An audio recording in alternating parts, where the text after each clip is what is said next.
కల్పవృక్షపు పూలమాలలు మెడలో వేసుకుని ఈ సుగంధాన్ని ఆఘ్రాణిస్తూనే వేదాంతం చర్చించుకునేవారట. వేదాంతం చర్చించుకోవడం అంటే ఎడ్డి మొహాలు మడ్డి మొహాలు వేసుకోవాలని ఏం లేదమ్మా.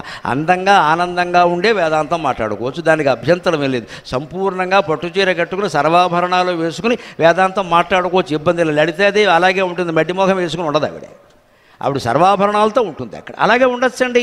ఇవన్నీ శరీరానికి అవసరం అండి. శుభ్రమైన వస్త్రాలు ఉండవా? జమీందారీ స్త్రీ జమీందారీగానే ఉండాలి. ఆవిడ చూస్తే నలుగురికి దండం పెట్టాలని అనిపించాలి, అమ్మవారు అనిపించాలి, ఖచ్చితంగా అలాగే ఉండాలి. కానీ పైకి గంభీరమైన ప్రవృత్తి, లోపల తీవ్రమైన నివృత్తి. ఈ నగలు ఉండవు, ఈ పట్టుచీరలు ఉండవు, ఈ ప్రాణమే ఉండదు.